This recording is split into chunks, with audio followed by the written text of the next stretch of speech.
This week, we interview Glenn Chisholm and Ben Johnson from Obsidian Security. We're going to talk about all kinds of startup news, how not to start a startup, keeping your head up without losing your heart, and all kinds of other interesting things. And then we're going to talk about some funding rounds and new companies that I've never heard of before, that hopefully Michael has, and that we can talk about their funding rounds in our startup and security notes of interest. I'll give you some updates from the recent Black Hat and DEF CON conferences, all that and more, on to this episode of Startup Security Weekly. This is Security Weekly, for security professionals, by security professionals.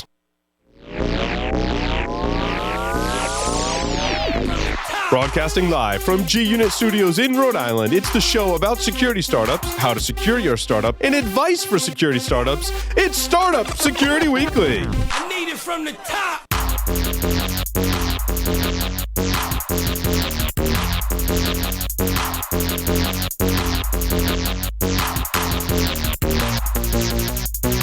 Brought to you by, do you have a website, an external presence, employees, an office? Any of these things can be compromised and attacked. How are you defending these assets? Have you penetration tested these public assets? Start 2017 by taking a proactive approach to securing your vulnerable areas. Black Hills Information Security has been helping companies find their weaknesses since 2008. Email consulting@blackhillsinfosec.com and see how they can help you sleep better at night. IT Pro TV is the resource to keep you and your IT team's skills up to date. IT Pro TV's team solution provides group pricing and access to their supervisor portal. You'll gain full control over your team's training schedule, see individual and group analytics, and more. IT Pro TV does IT live every day, so you know you're getting the most current IT training. Go to itpro.tv/startup security and use the code SS30 to try it free for 7 days and receive 30% off your monthly membership for the lifetime of your active subscription. To learn more about IT Pro TV's team solution, sign up for a free demo of their supervisor portal.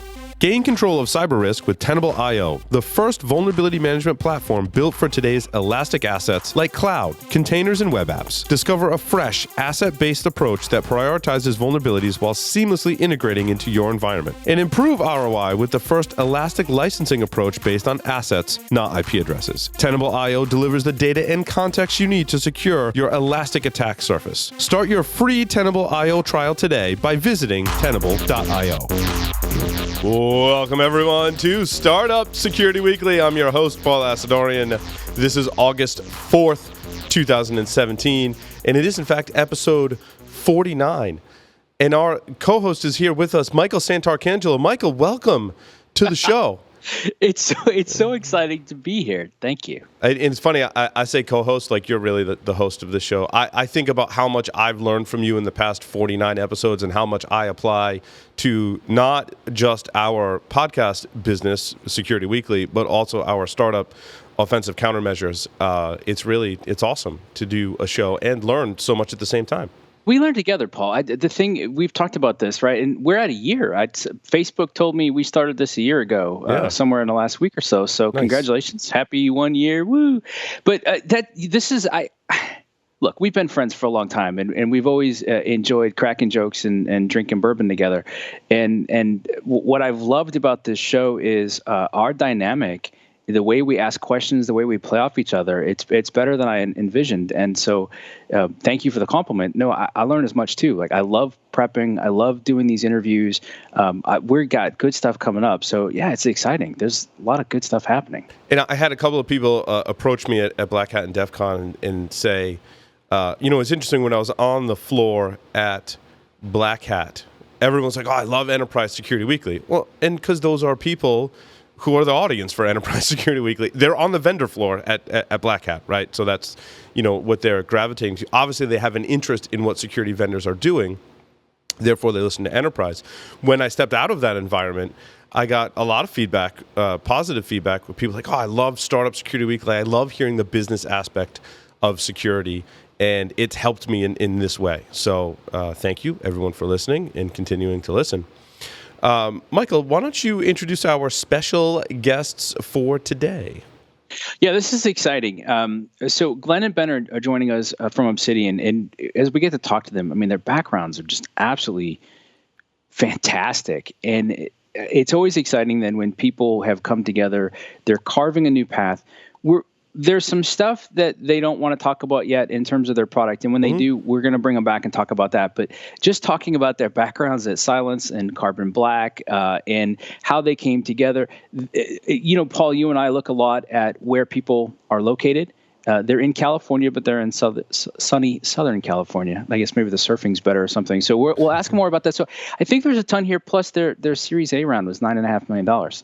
That's Congrats, not guys. a small round. It's a great round. So, gents, welcome to Startup Security Weekly. And I guess if you would just tell us just a little bit about what you're comfortable, like what you see Obsidian doing, or what's the problem that you've set out to solve, and then we'll springboard all over the place. Well, thanks very much for having us. We really appreciate it. So, from our side, we're sort of putting together an early stage team.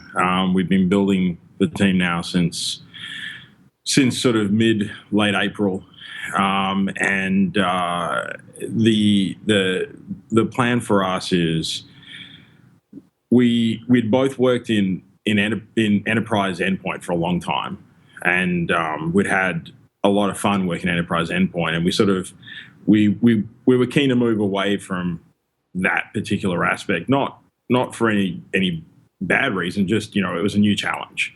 So for us, what we're doing now is we're focused more on the broader application side of the fence, and we're being a little bit ambiguous about what we're doing because we're still early stage, but that's where we are at this point. So what was it like? I mean, you both had to make a decision to leave your day jobs to go on this new venture. What was that like, and what led into those decisions? What are some of the interesting details? Like, how did you have that conversation with your significant others, if you have significant others, that, hey, I'm leaving a nice paying job, which I'm assuming, looking at your background, and we're going to start our own thing? Yeah, I mean, we can both comment, but the funny thing is we both have significant others, and we both have 3 children, which makes the whole let's leave the sort of larger established startup and go to a small company discussion much more exhilarating. Yes. So it was, I think we both came by different paths. So Ben was obviously at Carbon Black, I was at Cylance. We'd known each other for a while. And it's one of those pieces where competition's a fabulous thing, and we had both been competitors. But being competitors doesn't mean you can't have respect and relationships with those competitors. And so, what had happened, I think we'd both independently decided that it was time to do something else. And only once we'd both made that decision did a mutual friend of ours actually say to us, hey, you should both talk. And so obviously that initial discussion was like, oh, well, we're both out. We're both going to do something else. And then effectively that was, the beginning of a longer discussion is, well, A, do we want to do something together? B, do the things that we want to do, are they approximately similar? Because, it's not like we're just going to leave and work on anything. We have to work on something that interests us and excites us. And that's part of the point about getting into a small company, is you get to sit down and focus on something every day, and you get to actually build things. And that's one of the joys about being in a company sort of like this. Yeah, and I'll add, and thanks guys for having us on. This is awesome. I'll add that there is some emotional aspect of leaving somewhere you've been for quite some time, and hundreds and hundreds of basically friends, coworkers there. I also personally moved, so not only did I leave a company, start a new one, but I also moved in that time frame with 3 young kids. So it's been a quite interesting first half of 2017, we'll say. But as Glenn was saying, there was a bit of serendipity where we both just happened to be leaving independently, and we had been friends since somewhere, and I think we both lose count, but like the 2012, 2013 timeframe, and had stayed in touch. And I think it was more about like just starting fresh with brand new tech, with different ideas for just how to set up a business and that kind of thing. And we both have that entrepreneurial spirit. And there's nothing negative about our previous employers. We still have tons of love for them. We have tons of friends still there. But those are a different stage. They're more about, how can I kind of maximize sales and improve customer experience and provide more value with something that's already there. Whereas we kind of want to go back to the drawing board and focus a little bit on something else. And the last thing I'll say is, as Glenn mentioned, if we came together and had totally different ideas for what we wanted to do, it wouldn't have worked. But when we came together, basically from the start, we were on the same page. So that made it a lot easier. So I'm sorry, describe for me again, when you guys came together, like what was the problem you set out to solve without giving too much away about your pending product releases? Yeah, so I think most of your questions will both try to chime in. I think the interesting aspect here, there's a lot of interesting things, but we both flew around the world the last few years talking in every region to every size company, from Fortune 1 down to tiny startups to, big partners as big as like an IBM and down to little, security startups. So we felt like we had a good grasp on just the overall security landscape, the vendor landscape, et cetera. But when we came together, we said, you know what? The overall way people are establishing and building their security stack needs to be done differently. So you need to look at things really from a different perspective. And there's a whole bunch of nuances here. But for example, and I know we're vague on our website and we'll be a little bit vague here.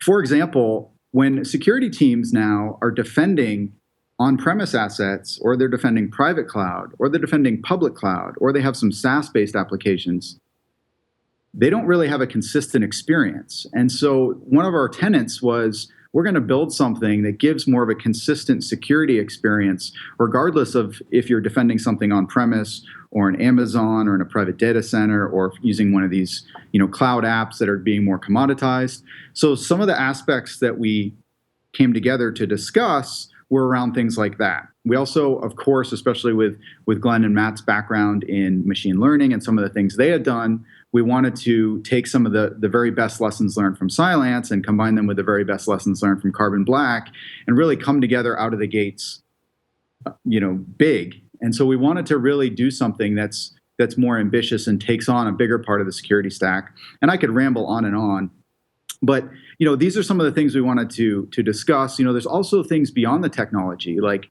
can you do go-to-market strategies a little bit differently, or can you just establish a team in a little bit different way? So I think this was a whole bunch of the reasons why we want to do something new. Is it's not just building brand new product, because you can do that in a large organization that has R&D and et cetera.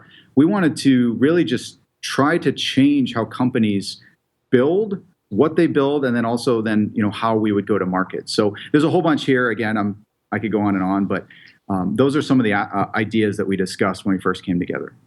Well, one of the interesting challenges that I notice in startups, and having seen a lot of startups and having my own, is when you set out to solve a problem, that if customers need to think differently about how they're approaching security, I feel like it's very polarizing, right? Like, it can go one of two ways. It can go really bad, or it can go really good once that idea starts to catch on. What are either of your thoughts on, when you go to market, how you're going to impact how people think about security, and what are some of your ways you're going to overcome some of those challenges? Agreed. I think that is inherently a problem. And I think part of it was, if you look at where I came from, which was Cylance, if you look at where Ben came from, was Carbon Black, I think you see aspects of that in both cases, which is, when we went out to create those endpoints, the market had a very different view of what an endpoint architecture looked like. Mm. It didn't think an endpoint architecture looked anything like either of those two products have evolved to. And those two products have evolved from different ends of the spectrum. Cylance was at one end of the spectrum moving towards Carbon Black, and Carbon Black's at the other moving towards Cylance. And so you have some convergence going on here. But that was an interesting set of discussions to have with people. It's like, hey, from my perspective, it was, hey, let us sell you an endpoint product that uses, ML and AI to make a decision on whether or not something should execute in real time. And you should trust that ML to make that decision for you. In Ben's case, it was, a different discussion, but it was still a very different discussion to how anyone thought about endpoints. It was, let me give you an endpoint that operates in a totally different way to how you've done things before. And I think that, some of it is security people can be, sometimes conservative, sometimes extremely cutting edge. And it's one of those fun things about being in the security space. And for our side, I think that if you're not challenging the status quo, then you're probably building the wrong thing. And part of it is, challenge the status quo to build the thing that you truly think needs to be built. And I think I can say that reasonably, because if we were building the right thing in the last 20 years, security wouldn't be in the wonderful state it is now. And then secondarily, I think you have to have, honest conversations with people. And there is a degree of education. There is a degree of time. It wasn't like everyone thought EDR was the way to go when EDR first came out. It wasn't like anyone thought that. Not everyone woke up one morning and said, hey, I don't need antivirus anymore. I just need EDR. Like, let's go. I mean, different people come to these decisions in different ways. But yeah, I agree. Like, you're going to have a degree of that. So for us, it's let's try and put something different on the table, and then let's have a discussion about how this fits into your overall security program. And, I think for Cylance, it was possibly somewhat easier in certain respects because I don't think anyone loved AV. No, I agree. It's a great point, and it hits on a problem that I think that the EDR space is really trying to address, and that is like, when have you talked to someone in security, and they're like, one of the critical linchpins of my security program is my antivirus deployment. It's just so awesome. It saves me so much time. It protects all of my users. You don't really hear people saying that. Yeah. And, I think one thing Glenn was talking about, and I think your question was kind of getting there, is one challenge, and you guys talk to startups every week, right? But one challenge with earlier stage companies is if you go directly at existing vendors that are established, existing competition, you're basically going to get compared in a feature by feature checkbox. And you probably don't have time to build something that's as feature rich or as established because you're strictly that, a startup that just came out. And yet then if you try to do something a little different, you might not be able to replace anything. And so the number of times I think both of us have been asked, well, what can I replace with your product? And for the longest time, I think we both, certainly on the EDR side, but I think we both said we're going to be a new thing, a new budget item that you've never thought about before. And so I think that's a huge challenge for startups, is how do you get some traction without just getting compared to these companies that have thousands of people and thousands of customers and maybe are moving slower now, but they've built out quite a bit of technology. And so yeah, that's a challenge that we're trying to figure out the right way to attack as well. That's not very inspirational for those with startups. It is, but I think you are absolutely correct. It is one of the biggest challenges, especially in this field, that startups have. Michael? Well, I was just going to... Sorry, you go. I'm going to throw you guys a compliment, and then I'm going to ask you how you think that fits into it. You've both held position as CTOs, which I know sometimes that gets thrown around, but Cylance, Carbon Black, those aren't small companies. And the rest of your pedigrees are also pretty impressive. You've been in the industry. How long have you guys been in the industry each? I'm getting old now. No, I am Since too. 2000, I think. Yeah, there's late 90s for me, right? So we're not the young bucks anymore. So, but what I'm looking at is you've held positions of prominence in companies that most people in the industry know of or can easily reference. And you've been doing it for a long time. Doesn't that help? Paul, to your point, we've got to go kind of shift the market. But I can tell you, when I write for CSO and the stuff we talk about on this program, people are actually more eager for change in status quo than I have ever seen in this industry. We want to throw the dogma over. We want to challenge conventions. We want things that work differently. It's fascinating because 20 years ago it was, what do I replace? Then we spent 2 decades of just adding as much crap into the enterprise as possible, and now it's that's not really working for us. So, it almost feels like timing-wise, I'm getting the sense as I'm listening that you guys have taken the chance to kind of step back and say, wait, hold on. We've been doing this a while. what are the problems people actually have? What's working? What's not working? And if we were going to start over, what would we do? And congratulations, you've started over. And because of that, I think people are more inclined to listen to you because you've got some gravity and some experience behind you. Are you finding that to be the case, or am I just in a particularly rosy mood today and maybe not seeing everything as clearly as it is? No, I mean, I think we've had really good discussions with a lot of different people over the last, 6 months or whatever it's been since we've been having these discussions. And I think that you do run in, look, in any startup, you're always going to run into the much bigger boys and girls who have the long feature checklist. One of the challenges is always to look at the customer in the eye and ask them about how much that stuff actually, A, works, and B, they use. And I think the answer to that is often that the A is very little and the B is even less. And so the question then is what part of your security program does this particular product help you with? How does it help you with that part of your security program? And what is really important to you about this? And how is this going to reduce your risk in the organization? And, a lot of this is the mix of technology and risk management is always an interesting piece for anyone in the security space. You can get overly fascinated with technology. You can get overly fascinated with process. Where you see interesting security programs is where they're incredibly good with technology and they've used that to make process very efficient.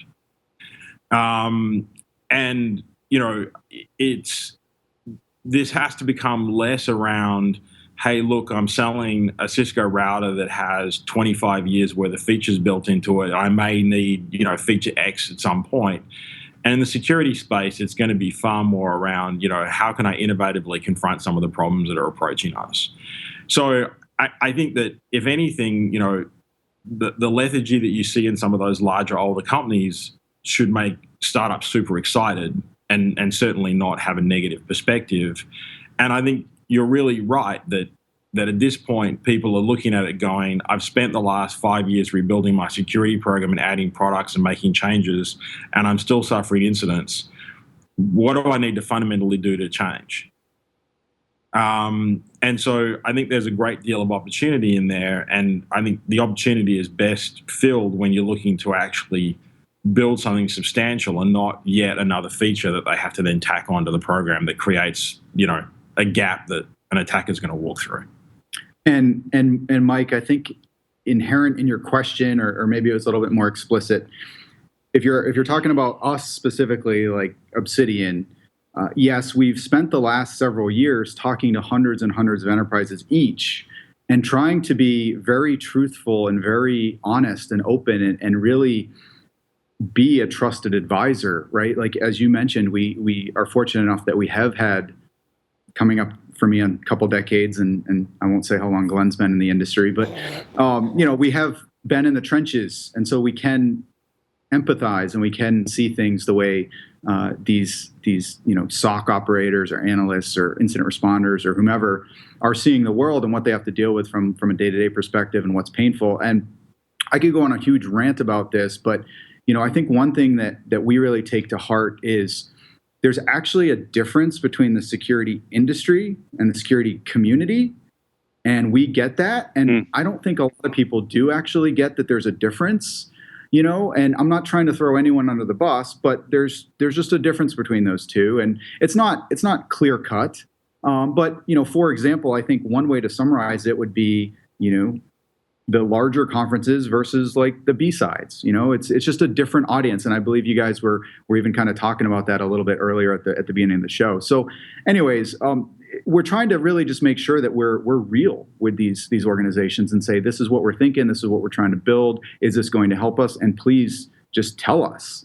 Be very direct with us if this is not something that you would ever see value from. So we've taken these scars and these lessons learned, and you're right, some of the success that we've managed to have, and then we're trying to parlay that into something new that takes all the best of those previous companies, and puts our own little spin on it, and focuses on something that's a little bit different. So I'm sure that carried some weight when you went to the investors, as you got a $9.5 million Series A. Congratulations, that's awesome.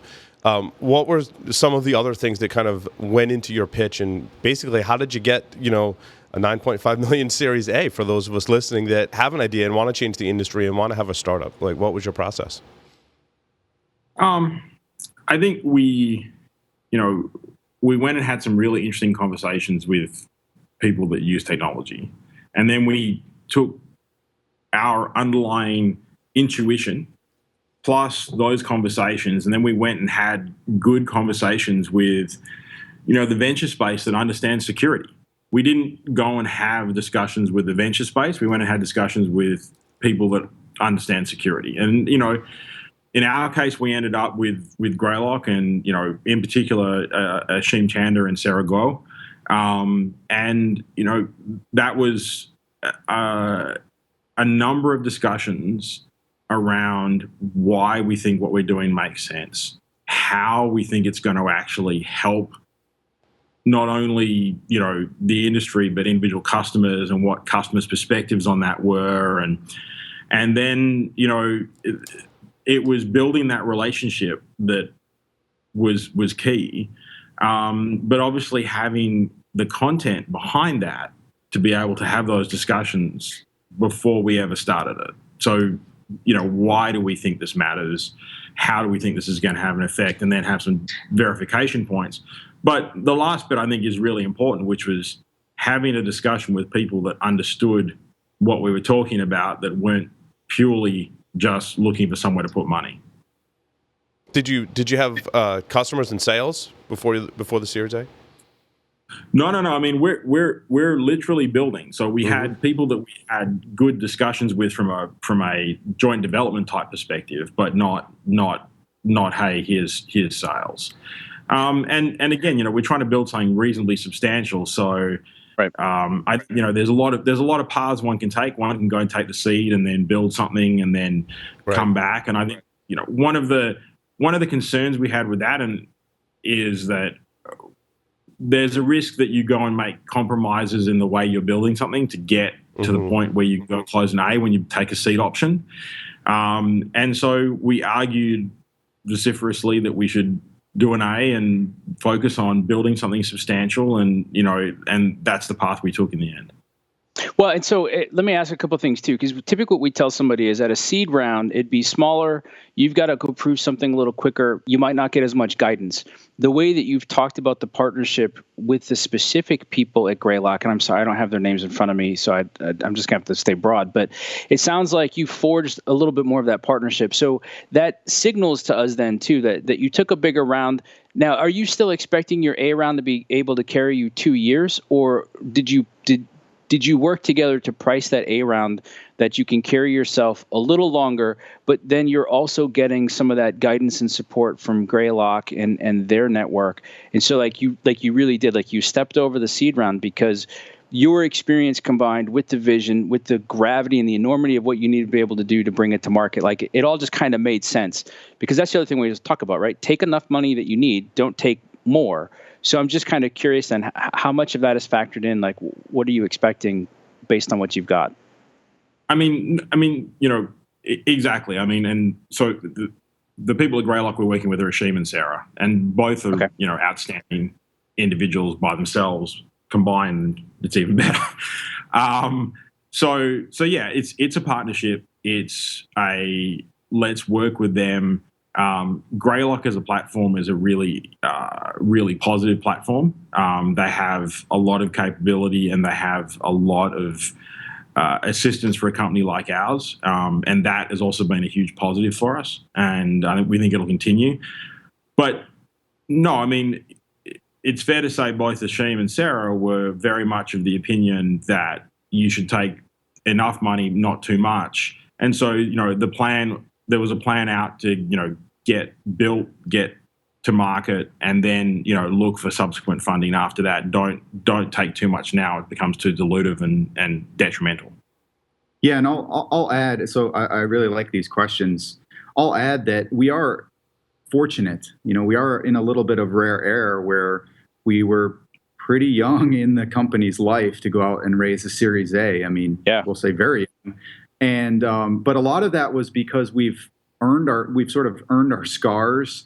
We've built tremendous networks, and thank you to everyone who's watching that I interact with or I'm friends with or Glenn or anyone, because you guys have all been great in terms of feedback and just all that throughout the years. But we've kind of earned those scars or those lessons that maybe a fresh entrepreneur would need, like a seed round, to kind of prove themselves, get a little bit comfortable with shipping something into production, get some customer feedback, product market fit, that kind of thing. And so because we have done that before and seen some really kind of tremendous growth from our previous companies, and so we've also witnessed the kind of later stages of that, there was a lot of trust in us. And ultimately, they invest in people. Now, we had to agree and see the future in a very similar way. They don't want to bet on something they don't believe in. But, a lot of it comes down to people. And I would say to early entrepreneurs or people who think they're going to go do something new, from your perspective, it's the same way. Like, yes, you need a good firm, you need a good check, but ultimately, who's the guy or girl or multiple people that's going to be your partner, who's going to be on your board, who's going to be your backer? It's just so much comes down to people. And I think, as Glenn was saying, we established really good rapport with Ashim and Sarah and had several great conversations. How did you guys decide who was going to be CEO, who's going to be CTO, who's going to be chief scientist? Was it not even much of a conversation, or did you guys have to think about it a little bit? Glenn drew the short straw, and so he's CEO. I mean, that's not actually too far from the truth.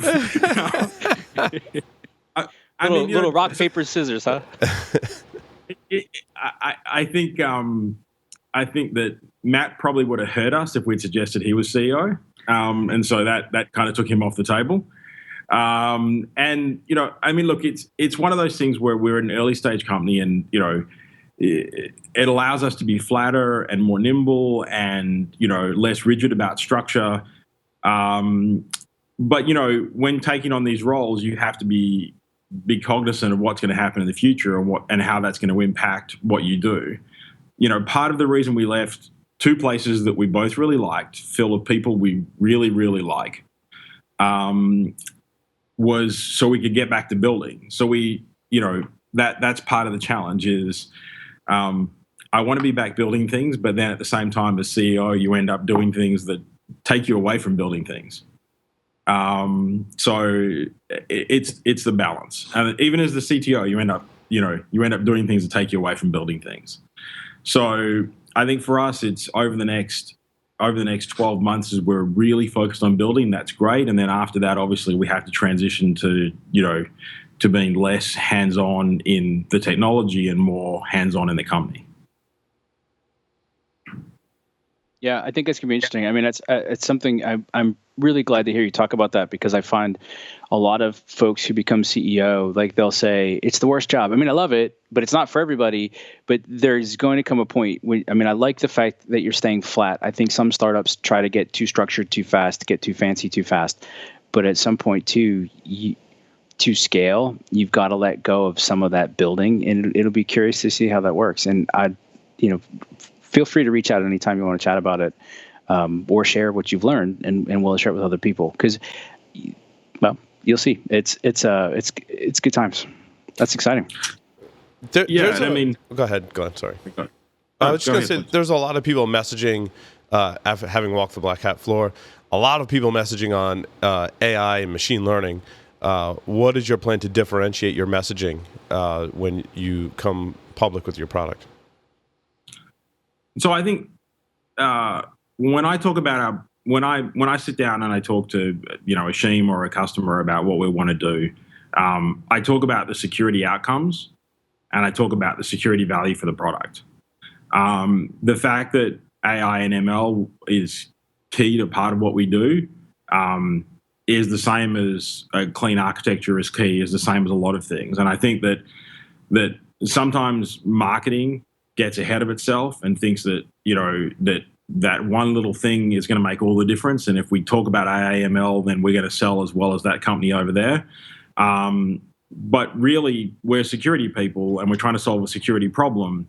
When you talk to someone building a self-driving car, what they talk about is the value of the self-driving car, how it's going to revolutionize cities, transportation. They don't talk about AI ML the whole time.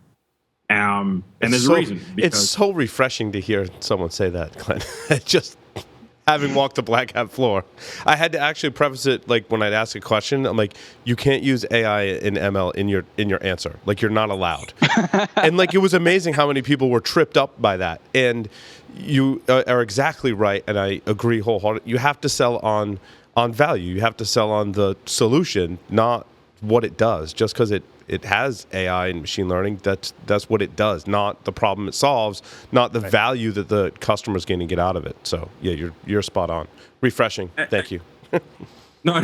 So I think that's our worldview, which is, look, we think that there are techniques from applied mathematics, from computer science, from statistics. All of these help solve security problems. And I think in some cases, security didn't embrace all of the capabilities that the wider space brought to the table. But being totally fixated on that is obviously a negative. Well, and so it's great that you guys get it and appreciate Glenn and our view on it's just part of the system. But in going with that, continuing on that theme, there's a lot of companies, and I don't mean disrespect, but there's a lot of companies that pull an off-the-shelf library that does some statistics or machine learning or decision trees or something, and then say that their product has ML. And that's true, and it's probably a better product than it would have been. That's okay. But we're trying to solve a pretty significant problem. Hopefully, it's very significant, but we're trying to come out and have a big offering. And so in order to do that, we need to have very specifically built ML, very specifically built algorithms and approaches where we can't just plug in some open source library that does some, learning and then can make, scores or something like that on data or on events, et cetera. Ben, so have you seen the cartoon where there's a sales guy presenting an AI robot, and there's two other people standing there, and they have this discussion about, well, it has AI, and they like push the button, like, what does that do? And it opens up, and a bunch of if statements fall out. No, I haven't seen that, but I might get a copy of that. Yeah, that's exactly what you're talking about.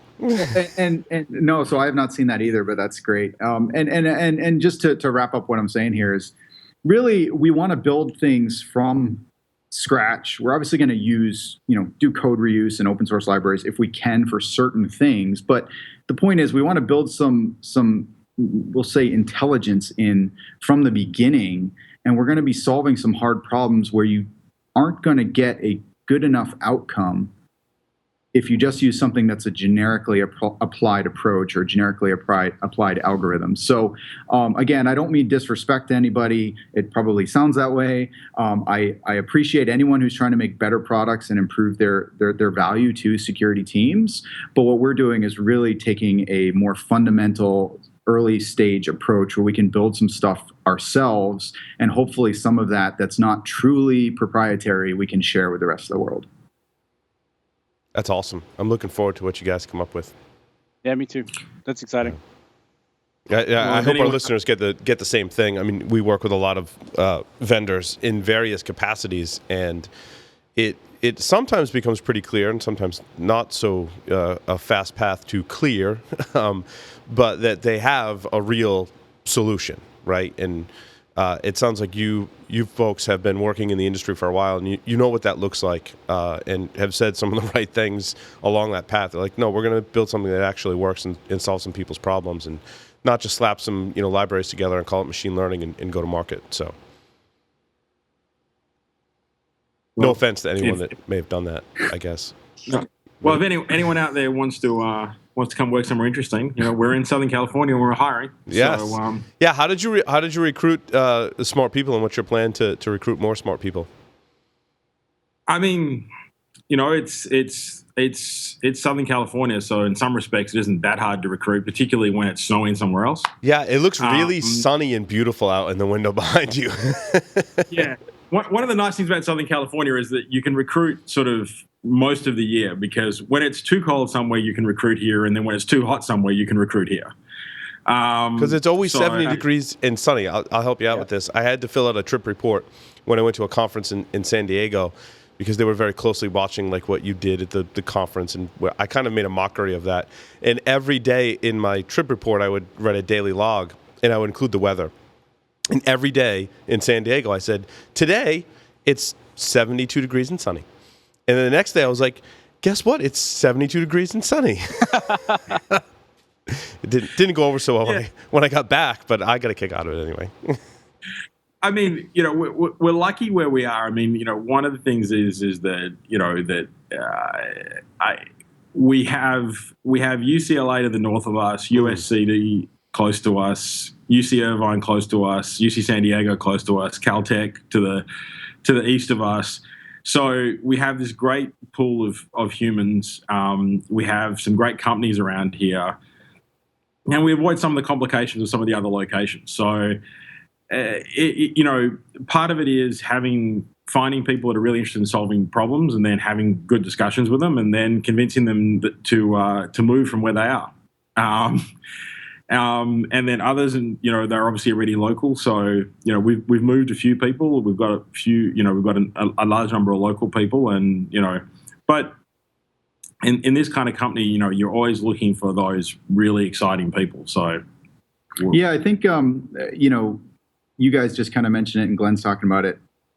There's a lot of just talent in SoCal that maybe people don't think of, because Silicon Valley is so big, both from the university systems, but then there are a lot of like gaming companies. Hollywood has a lot of stuff around it. There are some other security companies, and then you combine that with, we are 10 minutes from John Wayne Airport. And I've flown around the world many, many, many times. And I think John Wayne Airport's my favorite airport ever. We're 6 minutes from the beach. I've gone to the beach every single weekend except for one in the 4 or 5 months I've moved here, right? So it's fantastic. The cost of living, while it's more expensive than some parts of the country, it's cheaper than the Bay Area. So that's nice, including office space. So we can get even nicer offices, being a small Series A company. And then it's exciting to go to a company where we have raised money, where people can know they're going to get paid and have more normal benefits, and yet it's much closer to a whiteboard stage. Now, we've written code and moved forward, but the point is, it's not like you're joining some company that's got a product in maintenance mode, or you're not joining a company where you eat ramen and work in a garage, right? It's kind of the best of both of those. So it's, we're going to be recruiting for a while, but we're adding people really quickly, and I think every single day are interviewing people. So it's a lot of fun, and we're really, just in case different audiences are listening, I hate to say this, but we're not recruiting sales or marketing right now.